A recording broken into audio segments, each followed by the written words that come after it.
muito orgulho disso, sabe? Eu tenho orgulho de ter enfrentado torcida organizada para proteger jogador, botar minha cara ali sozinho numa situação. Tenho orgulho disso também, de brigar pelos jogadores e fazer entender que é pra gente, se for para receber, vai receber todo mundo. E se não for para receber, não vai receber ninguém.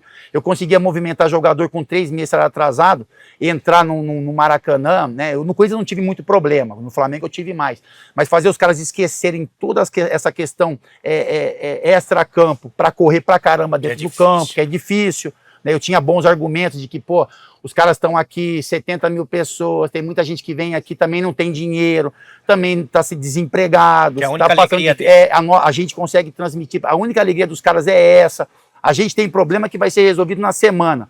Na quarta à noite, no domingo à noite, a gente é a alegria desses caras, entendeu? Até me arrepia, como é que eu fico? É foda. Entendeu? Mas é isso. Acho que esse é o capitão de verdade. Também o cara da imprensa que faz leve trás. Esse aprendeu. Deu um soco na porta, quebrou. A minha mãe atravessou uma porta de madeira.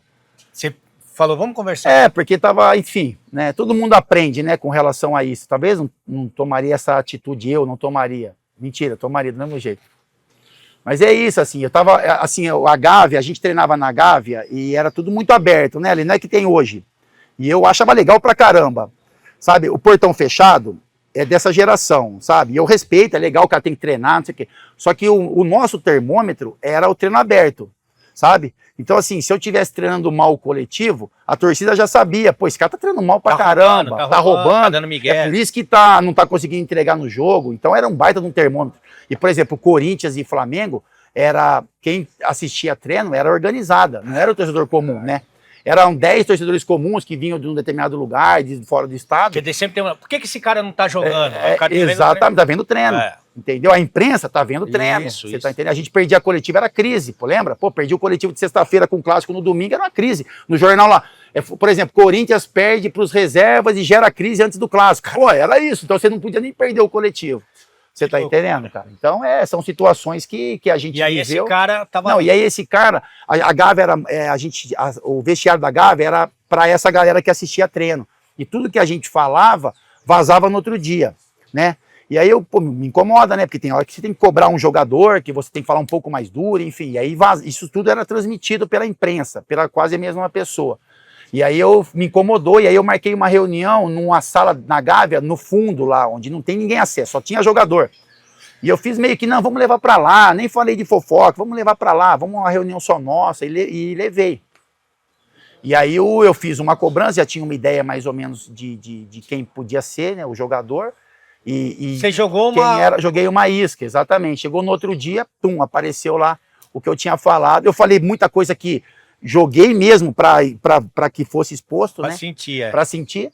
E é isso. E aí chegou no outro dia, já estava no jornal tudo que eu tinha falado, assim. E aí não aguentei, cara. Você falou, Aí eu chamei, né? Tinha aquela área na Gávea, tinha uma área da imprensa. Aí eu chamei a pessoa, falei, pô, vem cá, eu preciso falar com você. E, né, capitão, vem cá. E ele veio.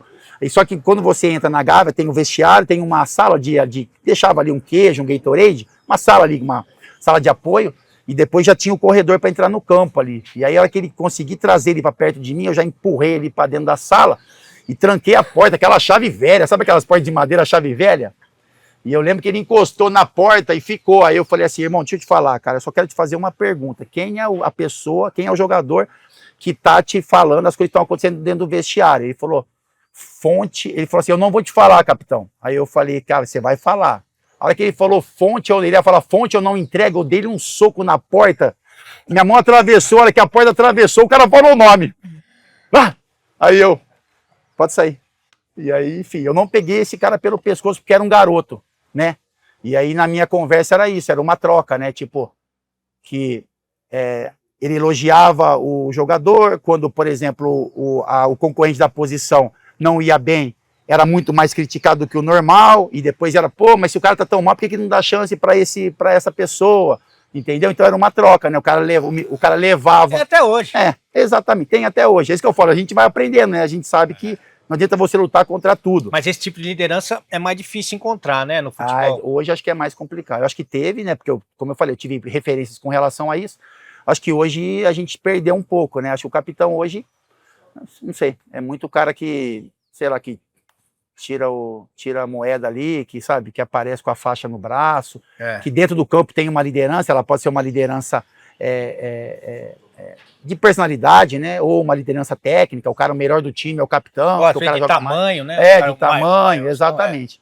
Acho que falta um pouco isso pra gente hoje, mas eu entendo a geração, assim, nossa geração era meio que moldada a fabricar, né, essas lideranças, né? E a gente tem várias, né? A gente tem o Dunga, por exemplo, né? Um exemplo. É um exemplo. Eu nunca trabalhei com o Dunga, mas pô, você fala, eu olho pra ele e falo, pô, mas esse é o capitão, cara.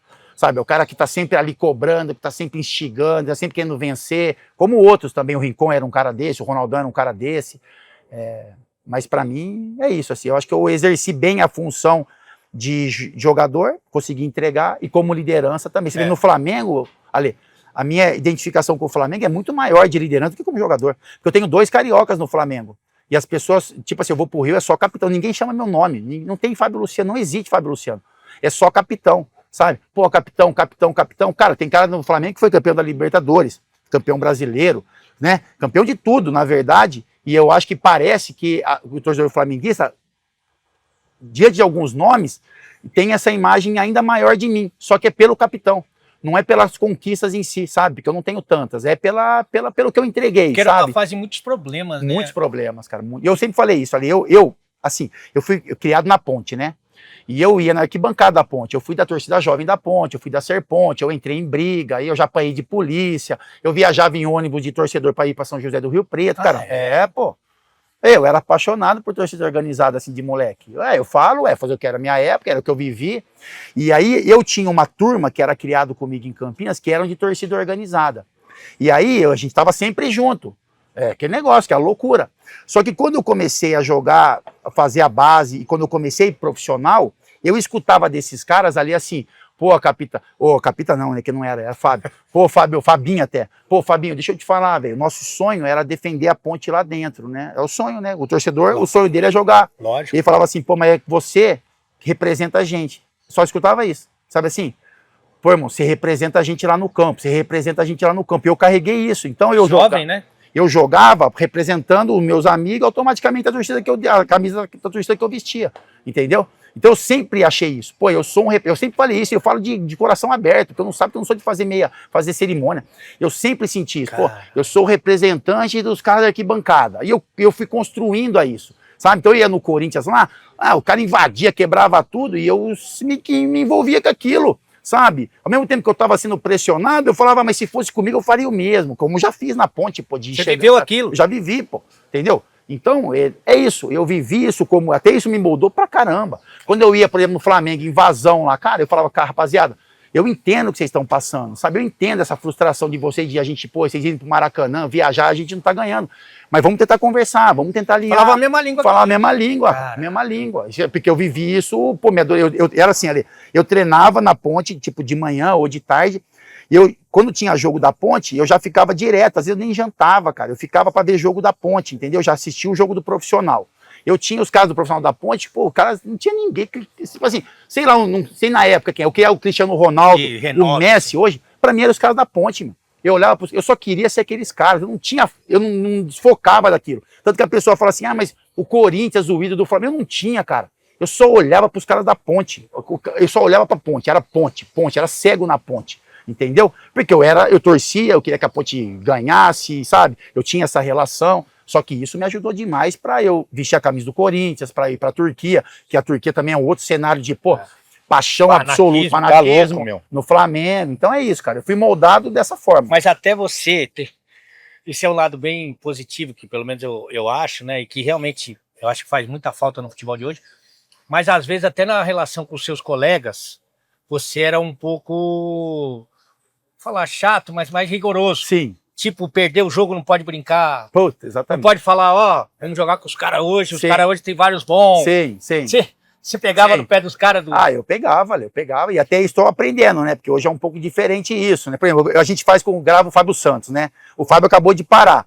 A gente tem umas discussões bacanas sobre isso, sabe, porque eu penso assim, tá errado, mas eu penso assim, perdi um jogo, não tenho cara de sair. E o Fábio fala, capitão, tem que sair, cara, você tem que ter sua esposa, você está trabalhando, você tem direito de sair. Eu sei que tem direito, mas tem coisa que na minha cabeça conflita. E não é a hora. E o Fábio Santos é um cara que tá me ensinando pra caramba.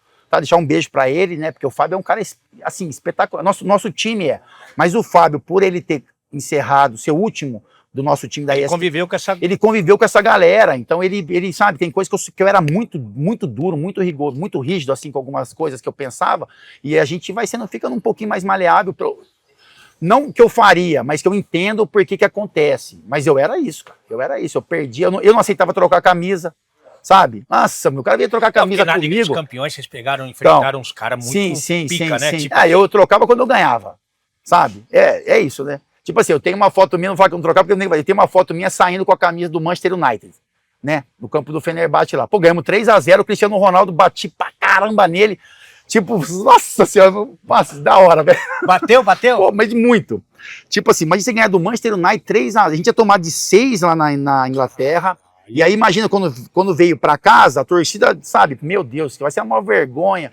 E aí a gente meio que cego, cara, a gente vai ganhar isso aqui, meu. Tipo, pode ser que não ganhe no jogo, porque o time dos caras eram lá, sabe? Tá louco. Só que na porrada a gente vai ganhar. E aí eu já comecei, abri a caixa mesmo e tava numa noite feliz com relação a isso. Sabe aquela noite feliz? Você chega e o árbitro não tolera um pouco mais, onde é pra vermelho dá amarelo, onde é pra, sabe, assim, onde é para amarelo não dá nada. E a gente ganha o jogo 3-0. E... Ele reclamou com você, não? Reclamar, não dá nem tempo de reclamar, viu? Olha, não dá nem tempo de reclamar, cara. O jeito que tava aquela atmosfera ali tava legal pra isso, assim, sabe? Estádio lotado, o time motivado, mas é isso. Eu, quando perdia, não aceitava. Mas os caras, por exemplo, os caras falaram assim, porra, vamos jogar com o Cristiano. Oxe. Os caras do teu time. Sim. Você dava dura neles também? Não, dava dura de o cara achar que o cara era melhor que a gente podia, pô, dava pra caramba ali. Na Turquia eu tive muito isso, cara. Tive porque o turco, ele tem um jeito de pensar assim, sabe? Isso é histórico, enfim. Então, os enfrentamentos na Champions eram enfrentamentos pesados, né? Pô, a gente jogou contra o Milan, aquele Milan que eu sei a escalação completa do Milan, né? Dida, Cafu, Nesta, Maldini, Serginho, era Gattuso, Pirlo. Tá louco. Esse era Seedorf, Kaká, Inzaghi, uma seleção do mundo. Shevchenko, aquela seleção do mundo, cara. E aí, pô, e os turcos, pô, não dá pra ganhar, sabe? Não tem como ganhar, sabe? Essas coisas meio assim, cara. E, pô, não vai, vamos tomar subida. Um monte, vamos tomar um monte. A gente vai sofrer pra caramba, mas vamos pelo menos lutar, né? Na Turquia eu vivi mais isso, no Brasil não. Porque no Brasil, eu no Corinthians, eu joguei numa seleção, então a gente sempre entrava pra ganhar. No Flamengo, apesar dos problemas que a gente tinha financeiro, era Flamengo. A gente tinha a questão do Maracanã. Obrigado, viu? Então, na Turquia, eu passei um pouco mais disso, sabe? De ter que mostrar para os caras que, mesmo os caras sendo melhores, assim, tecnicamente, que a gente tinha condição. Não tinha, porque a gente apanhava para na Champions, principalmente. Mas no Brasil, eu consegui jogar em bons times, sabe? E brigar por título. Você sempre olhava na Turquia também. Olhos. Na Turquia, eu tenho 3 anos de Fenerbahçe, eu tenho 2 títulos nacionais, eu tenho 2 finais de Copa. Na Champions era um pouco mais complicado, até pela questão do limite de estrangeiro. Quando eu cheguei lá, era um limite de estrangeiro, acho que eram 3 ou 4 só. Quando o Zico lá faz a melhor campanha do Fenerbahçe da história com Alex, Lugano, já eram liberados acho que mais de 10. Então o nosso time era muitos turcos e poucos estrangeiros. Quando o Fenerbahçe começou a abrir, né, o Campeonato Turco começou a abrir mais vagas para estrangeiro, para poder jogar na Liga Turca e para jogar Champions, os times conseguiram ter um pouco mais de sucesso. Não foi a fase que eu peguei. E foi nessa passagem na Europa que você conheceu o nosso Rui Costa. Rui Costa. Rui Costa. Não, eu conheci o Rui Costa. Claro que você conheceu. Eu conheci ele, mas depois que eu parei. Porque eu fui, depois que eu me aposentei, eu fui fazer eu gostava de ver jogos, gosto até de ver jogos. Aí eu fiz um período na Europa, eu fui ver jogos da Champions, então eu fui para Itália, fui para Espanha, fui para Portugal, e lá eu conheci o Rui Costa, jogador, e era dirigente, era diretor do Benfica. Porque numa dessas viagens que a gente foi... Isso é ridículo, cara, isso é ridículo. Isso é maravilhoso, cara, porque a resposta é melhor do a consequência. Você vai falar o horário, né, que foi isso, foi 7 da manhã, foi 6:30 da manhã, a gente indo de madrugada para ir para o aeroporto, eu tava sonolento, então vai, então vai, fala. A gente tava lá na Bahia, lá no Transamérica Comandatuba, maior hotel de bonito. Não, hotel bonito. Bonito, mas bonito. A gente tinha que pegar balsa e ficar lá no... Os ricos ficavam lá. Ficava lá. E vocês vão dormir onde? Pega a balsa, vai lá pra pensão. Caraca, vai lá pra pensão da... Tem uns que não queriam. Do tio João. Tem uns que não queriam ir. Mas tem uns que... O Djalma não quis